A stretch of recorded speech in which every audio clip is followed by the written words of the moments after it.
Alright, Frags, let's do this. This video is going to be divided into three main sections. The first part I'm going to talk about basic cannon and basic frag code, and I'm not going to cover charging weapons because those are super simple, so just look at Prototype's guide. The second section is going to dive really deeply into the theory of reassembly projectiles. So it's going to be a bit mathy, but I highly recommend watching that section if you ever expect to make anything good with frags, because it's going to make things easier in the long run. And then finally, I'm going to go through advanced fragging tips and tricks that I've picked up while doing frags for as long as I have. Alright, section 1. This is the most basic cannon that you can make in a reassembly. We have our cannon fields over here, as you can see inside the brackets, and let's just go through each of these things really quickly. First one, damage, is just how much damage your gun deals. Range, how far your projectile travels. Muzzle velocity, how fast it travels. Rounds per second, how many bullets it shoots per second. Power, how much power it costs to fire each round. Color, the color of the bullet. Now, you can also use alpha values in here to make the bullet more or less transparent. I'm not going to go over this in this section. That's going to be a section 3 thing. So I'm going to have an entire section devoted entirely to talking about frag colors and how those work. Range standard deviation is a generic value of what range, how much the range can vary by. So about like 70 to 80% of the projectiles are going to be within 100 of 1000 in this specific case, meaning that most of your projectiles are going to fall between 900 and 1100 range. This is pretty useful to just add some variance to your guns.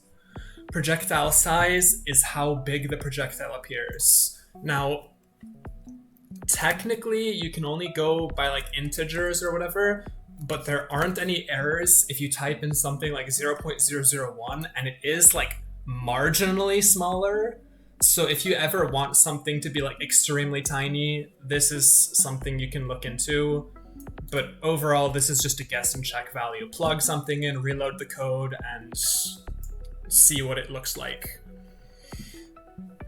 Explosive, I'm going to talk a bit more about this in the future.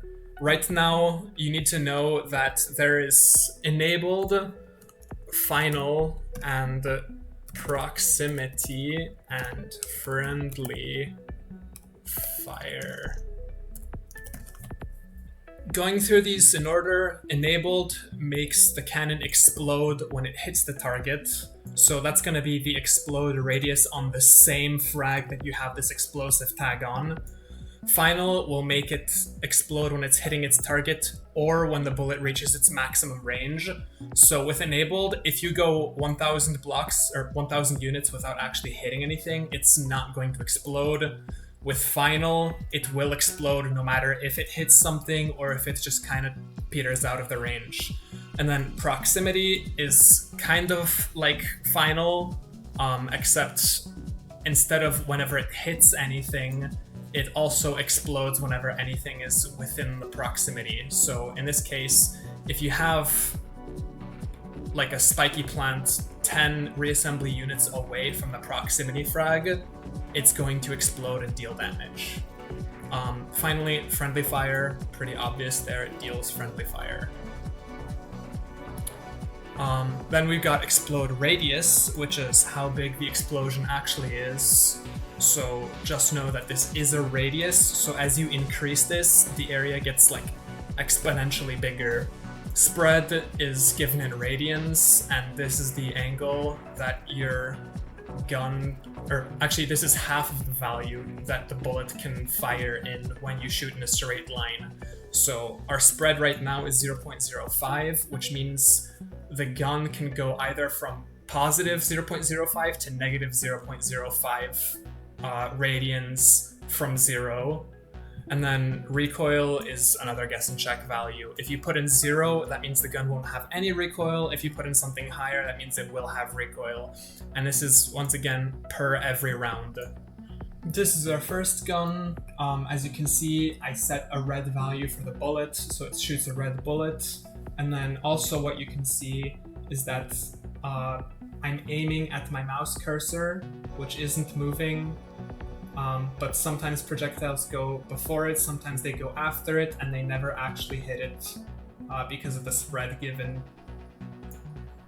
Another thing is this only had explosive enabled before I saved it, so if you go back into reassembly and load in a target block, it wasn't exploding before, but now when we hit this target block, you can see that it actually explodes. And then if we set it to friendly fire, we'd be able to deal friendly damage, so we'd be able to shoot our own stuff over here. And then if we set it to proximity and shot like over here, these would all be exploding because they're within the 10 radius of this. And then if we set it to final, it would explode at the end of its path there. This gun has almost exactly the same features as the previous one, except I've removed the explosive tags. And in their place, I've added the rounds per burst and burstiness features, and also a pattern, and we will talk about that in a minute. It's easier to explain burstiness first. Burstiness is a number between technically 0 and 1, but really between 0.09 and 1, and that determines the spacing between the rounds in the burst. So when the burstiness is 1, we'll just get rid of this pattern for now and save. What will happen is all of the rounds will be shot at the exact same time. So you can see here we have 250 rounds per burst and 50 rounds per second. So what's going to happen is it's going to shoot 250 rounds with a spread of pi/4 at the exact same time. And then using the formula rounds per burst divided by rounds per sec, it's going to wait 5 seconds before it shoots again.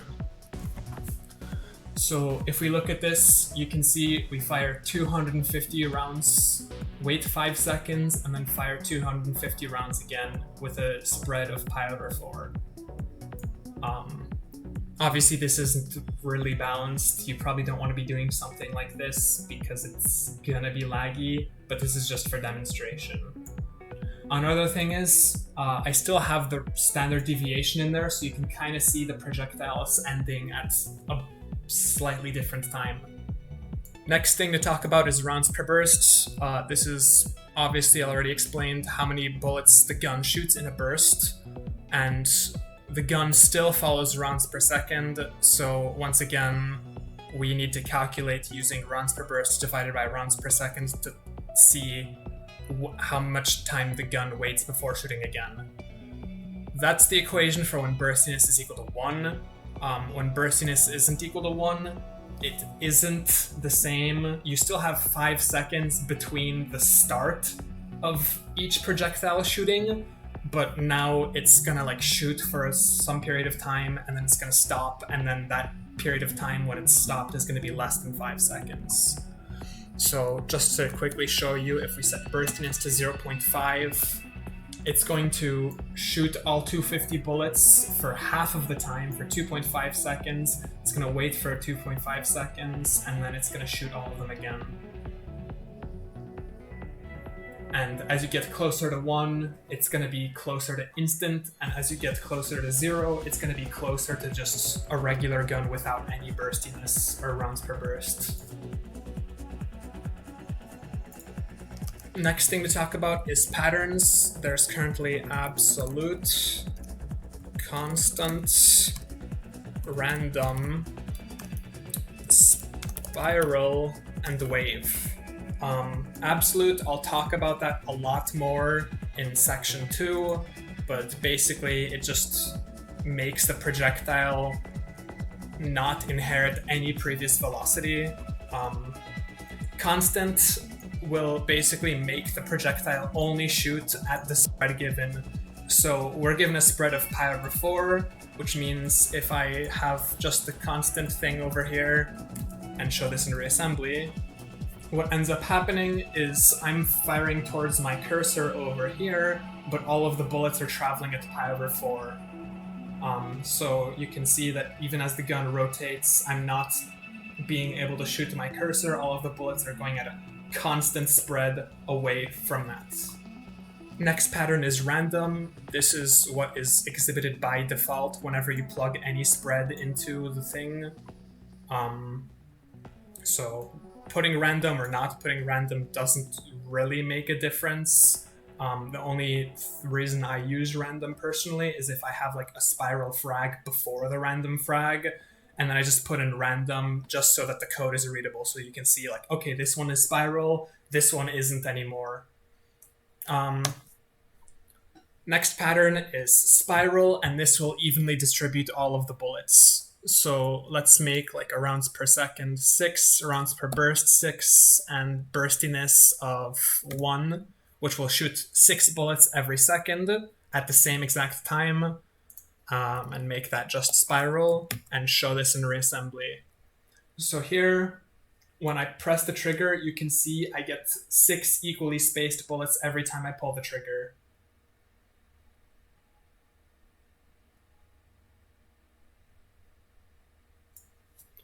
If you want to know how to equally space these, I will talk more about that in section 3, so that you have like 6 in a circle or something. The final leftover pattern is wave. Not gonna lie, wave is cringe. Like, try not to use this. It doesn't really make sense. But basically, what happens is as you set burstiness really low or something, this is the easiest way to see it, but when you set burstiness really low, rounds per burst high, oh yeah, rounds per burst maximum is 255. You can't go over 255. And rounds per sec is like less than rounds per burst. What will happen in reassembly is you will see this kind of sine wave happen. Oh, whoops. Okay, so the big gap you see there is because I set it to 0.9 instead of 0.09 instead of 0.009. So if we fix this really quickly, we're gonna have a much smoother stream. Ideally, we'd want burstiness to be 0, but below 0.009, wave doesn't really work. And then as we increase or decrease rounds per second, so like if we make this 20, what will happen is, first of all, obviously we have less projectiles per second, but you can also see that the sine wave has gotten slower. So the ratio between rounds per second and rounds per burst is proportional to how fast the sine wave travels. And then, as you can see, the burstiness, as close to 0 as you can get, is going to be more of a sine wave. As you set wave to 1, or closer to 1, you're going to get something much more similar to... So I'm just going to set it equal to 1, set rounds per second back to 50. And you're going to get something a lot closer to spiral. So once again, we're waiting 5 seconds and all of those projectiles are equally distributed. I guess it's going to be easier if I show it with a smaller value. So I just changed wave to 6 rounds per burst and 6 rounds per second, which means I'm firing 6 projectiles every second. And actually, if I pause the game and look closely, you can't see it because they're right on top of each other, but they are a tiny bit brighter. Maybe you can tell the difference. This is actually 2 projectiles stacked on top of each other. So if I set burstiness to slightly lower than 1, like 0.8, you can actually see that it does a sine wave. It's weird. It's like really fast, but like you can see that it's the 2 projectiles evenly spaced, and then as burstiness continues to decrease, these will get closer together and you'll get more of a sine wave. Generally, just stick away from wave because there's much better ways of doing this with frags, but at least you kind of know what wave is doing now. The final thing I want to go over is a basic frag refresher. So again here, this is basically the same. I've kept explosive in here just for demonstration. I've set spread equal to 0, which if you don't provide that, it will just happen by itself. Everything else is basically the same, except now I've added this fragment. So the fragment fields are the exact same as a regular gun field, except you cannot have burstiness. Wave does not work because burstiness doesn't work, so you can't have pattern equals wave, but you can't have any of the other patterns, and you can't specify power. And other than that, everything else goes. So here you can see we specified damage, range, muzzle velocity, rounds per burst 4, color, range standard deviation, projectile size, an explode radius, and a spread, and then pattern. So basically what's happening in this frag is we are going 1000 muzzle velocity for 1000 range, and then this is one of the explosive things I talked about in a previous section. So we have explosive enabled final proximity and friendly fire, and that will specifically apply to this explode radius. So because it's enabled, it means when it hits the target, it explodes and it makes the explode radius. When it's enabled or final or proximity or friendly fire, this frag will trigger no matter what, basically. It completely doesn't care about this. It only cares about whenever the projectile explodes or dies or whatever. So what we also have is we have frag impact, which is whenever the fragment hits something. We have frag final, null. We have frag proximity, and oh, so that should be an underscore. And then we also have frag no flash, and I will talk about that in section 3. So obviously this only triggers when if you only have this, the fragment will only trigger whenever it hits something. If you only have this, the fragment will only trigger when this range expires. So if you hit something before this range, the frag won't go off. And then frag proximity means that whenever this explode radius is reached, or whenever the range is reached, whenever something's inside of the explode radius, or whenever the range is reached, you will trigger the fragment, but the explosive won't actually happen. If you load up reassembly really quickly, we can see that no matter what, if we shoot this, the explosions you're seeing right now are the actual frag exploding. So the projectile, the initial projectile given here does not explode. This isn't something that happens. This is the explode radius that's happening. If we set this to any of the previous cannon ones, so like final or something, then this will explode and this fragment will always go off, basically. Now, you can also put multiple frags next to each other. So if I keep spamming frags like this, right now this just assumes that the explosive is set to frag impact and frag final.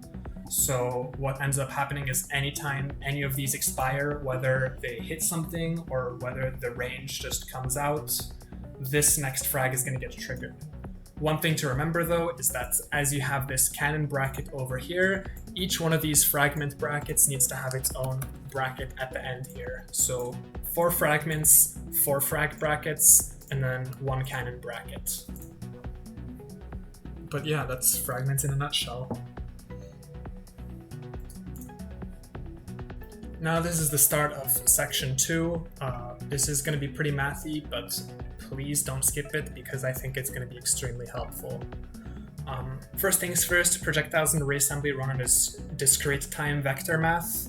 So the discrete time comes from physics updates per second, or PUPs, and I'm going to talk about that at the very, very end because it's easier to understand once you have a grasp of continuous time fragments.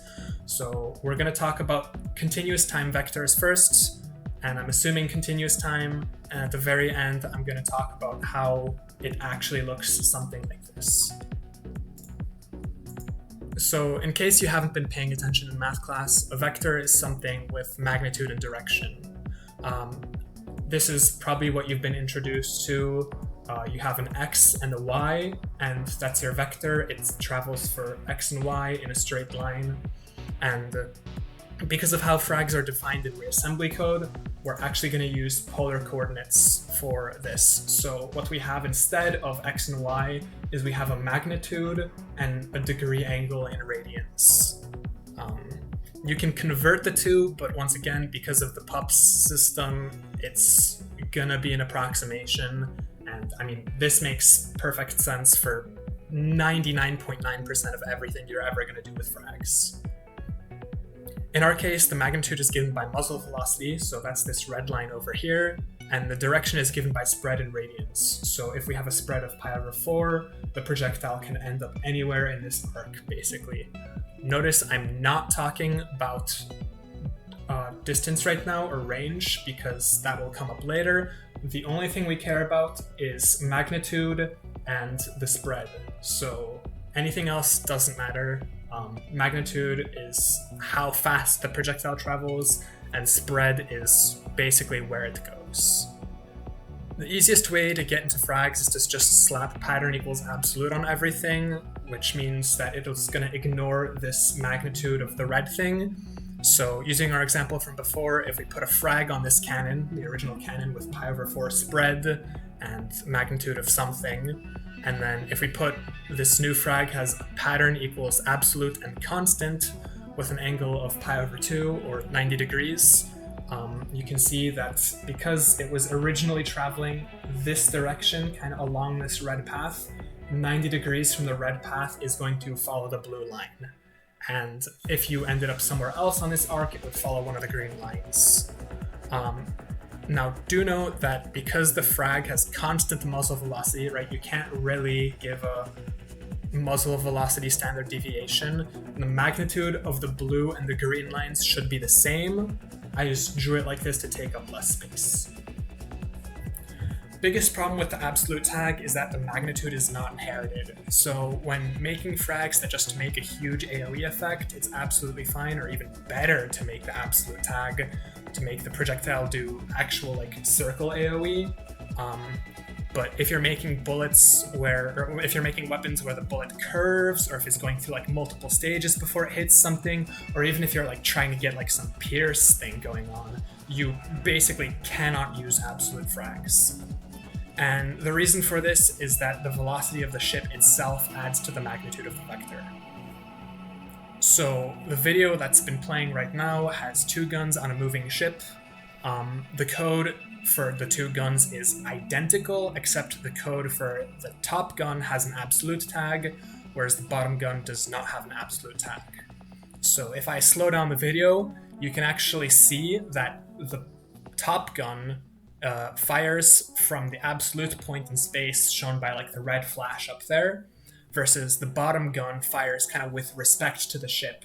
So because the ship is moving, the top gun has an absolute frag, so it doesn't inherit the movement of the ship, and it still will travel the given range and the given muzzle velocity, but the one with inherited muzzle velocity from the ship moving is going to travel kind of farther because it has a higher muzzle velocity. So what ends up happening is when your ship is moving, the projectile kind of moves along with the ship. It's almost as if you're throwing a ball from the plane.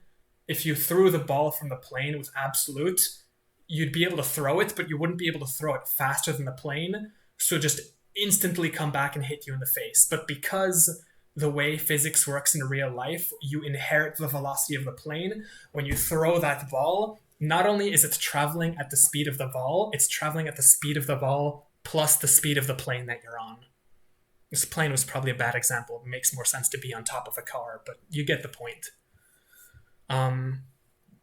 Another example of this is the original Chalice flamethrower. So if you're familiar with my mod, it has a flamethrower in it. And when I was first making and testing the guns, I was just using stationary blocks, as most people probably do. You're not testing your guns in campaign when you're making them in sandbox. So when the ship isn't moving, you can see that there isn't really a difference. But when I started playing the campaign, I was wondering why I couldn't hit anything with the flamethrower. And the difference is because of the absolute frag, anytime my ship was moving, the projectiles were basically locked in one spot of the map and not moving with the ship. So again, I'm throwing the baseball on top of the car, except for some reason it's not inheriting the speed of the car, and it's only going at the speed that I throw it at, so it hits me in the face as soon as I throw it. The video playing right now has my old Chalice flamethrower on top and the new design with absolute frags, or without the absolute tags on the bottom.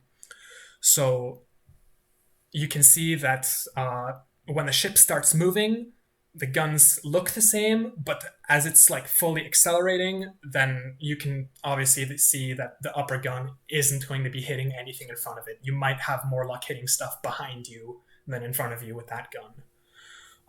Do note that the code is not identical between these two. There's a lot of frags in between what's happening there. You've got a ton of stuff happening. So if I just set the frags, if I just removed the absolute from the original code, the code wouldn't work at all. Basically, the bullets would just get exponentially faster and it wouldn't look like a flamethrower at all. It just looked kind of stupid. So I had to do some tweaks.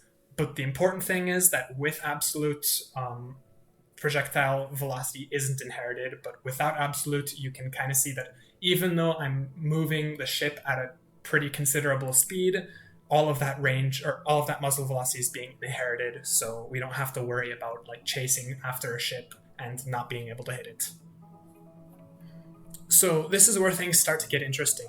Without absolute tag, the magnitudes start to actually add up, and this can cause some pretty confusing effects. And here's where we can start talking about range. With the absolute tag, range is a measure of how far the projectile goes, but without the absolute tag, range is a measure of how long the projectile is alive.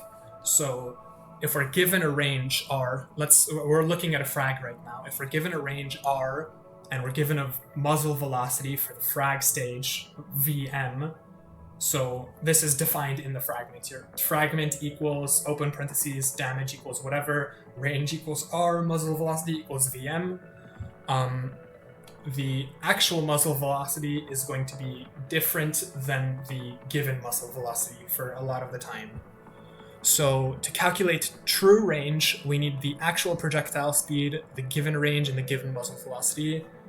First thing we do is we calculate the alive time, which is the given range divided by the given muzzle velocity in seconds. So if you have a projectile or a frag with muzzle velocity 1000 and range 1000, it's going to be alive for 1 second. And then from that, you can calculate the actual range given alive time times v actual.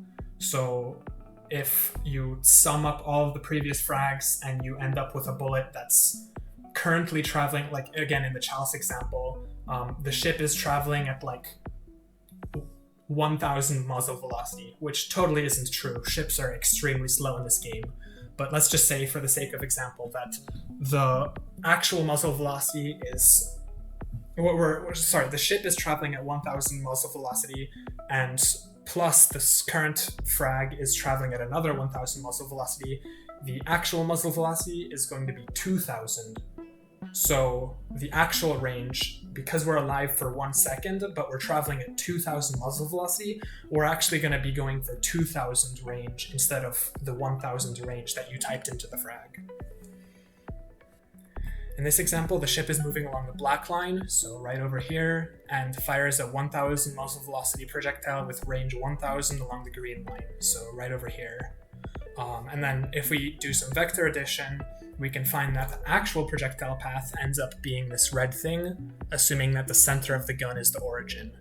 So you can very obviously see that the total magnitude is just a tiny bit higher than the original 1000. 1000 is this green line.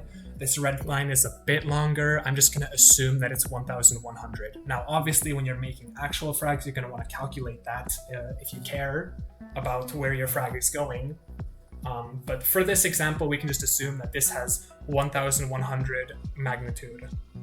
So that means that because this thing has a range of 1000 and a muzzle velocity of 1000, it's alive for 1 second. So the actual range is going to be 1100 because it's alive for 1 second at a muzzle velocity of 1100.